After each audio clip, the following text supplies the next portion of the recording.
it harms the people. It undermines democracy.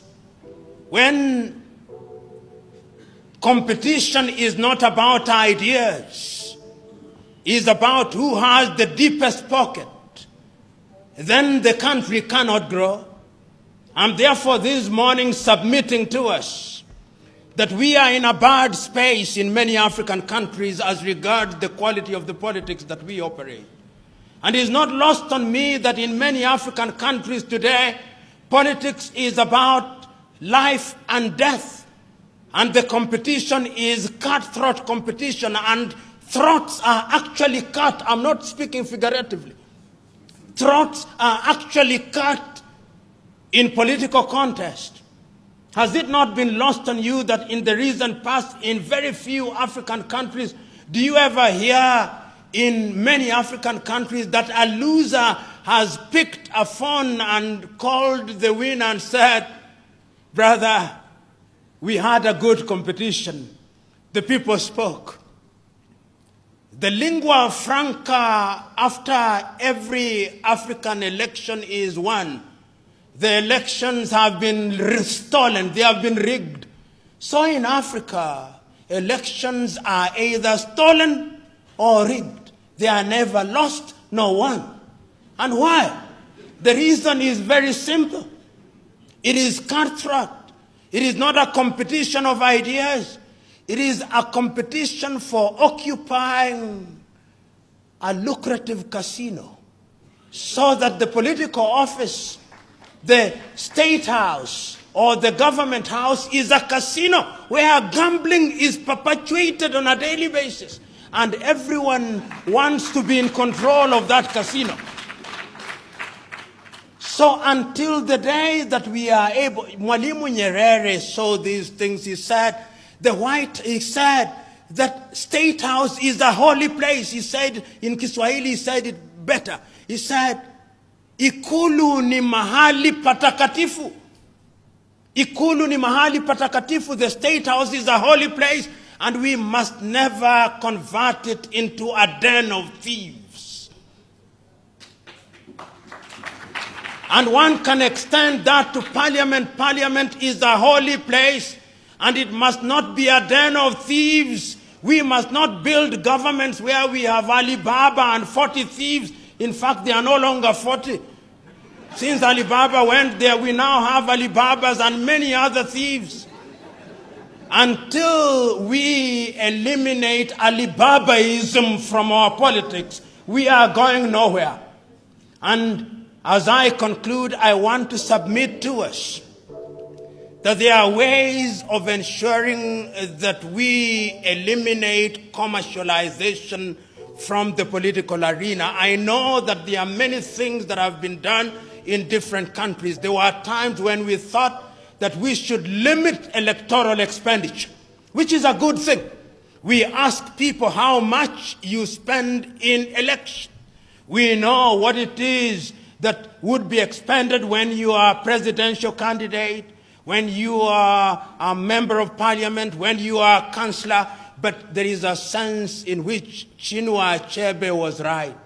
Chinua Achebe, writing in 1958, said of a bird amongst his Igbo people that since man has learned to shoot without missing, a naked the bird has learned to fly without perching.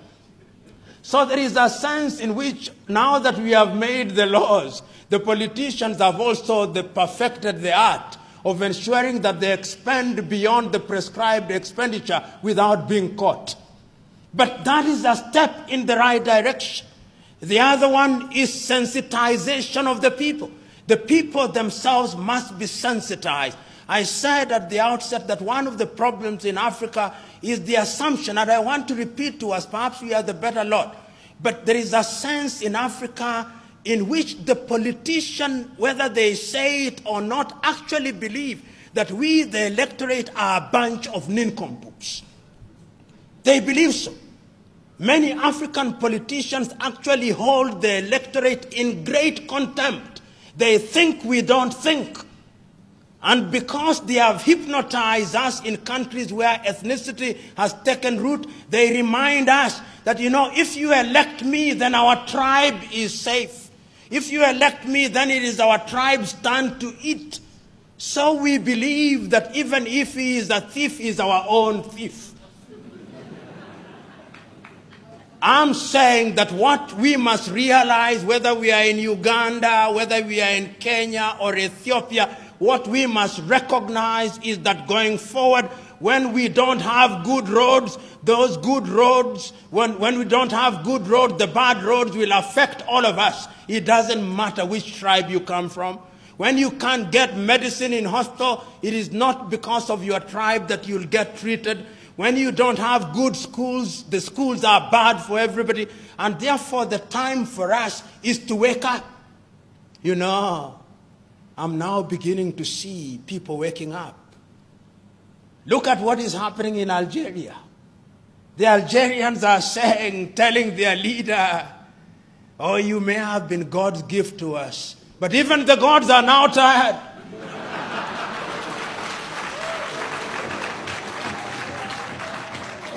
And it's not only in Algeria that they are saying that. In Sudan, they are telling the Sudan, we know that you may have been God's gift, but the gods now want you.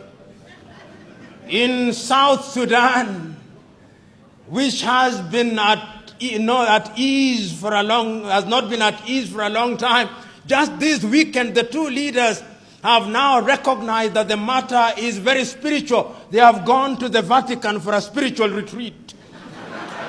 Things are beginning to get serious. And ladies and gentlemen, Africa can be great. Africa must be great. But in order for Africa to be great, we must inject what I've called at a different setting, we must inject hygiene in our politics. And there is something to learn from every civilization. One of the things that we can learn from the Western countries, which is positive, is that to a large extent they have now made competition in their political arena a competition of ideas. So that in many Western countries, a leader sees public office as an opportunity for service.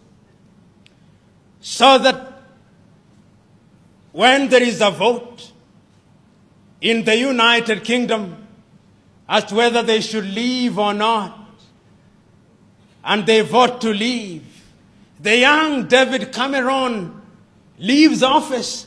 Can you imagine an African president saying, I'm now resigning because I lost the vote?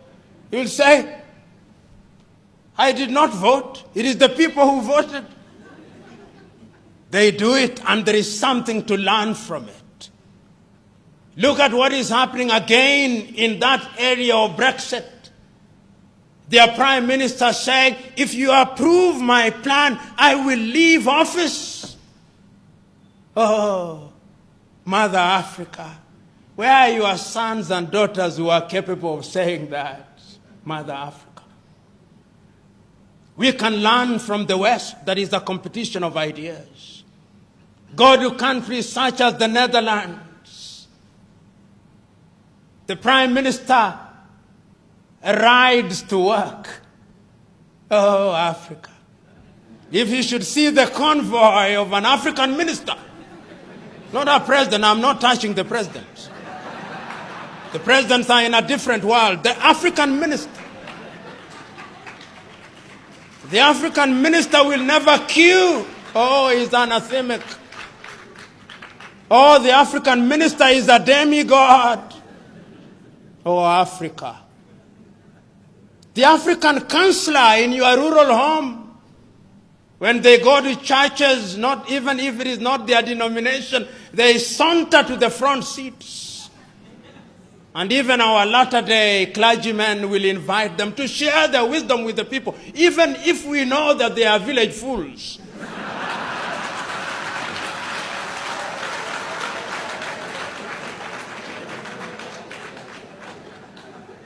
If there is anything that we must learn from Western Europe, is that they have gone through enough problems and they are capable of organizing their affairs, and they have demystified political leadership. We must demystify political leadership going forward.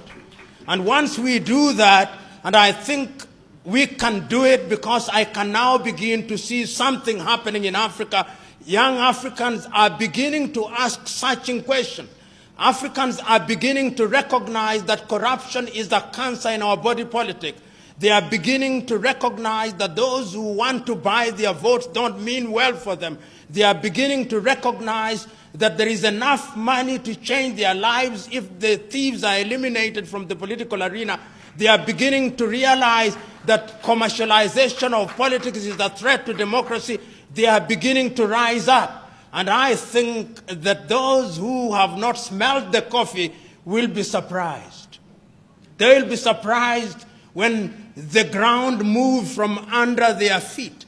They'll be surprised when Africa begins to elect individuals who can demonstrate that they have ideas, because the politics of the 21st century is the politics of ideas and about competition of ideas. Ladies and gentlemen, one can go on and on in such things, but there is no wisdom in flogging a dead horse. As I said at the beginning, I claim no authority on these matters. I merely share my thoughts with you in the hope and the belief that after this, there will be an exercise in cross-fertilization and cross-pollination. I rest my case. God bless.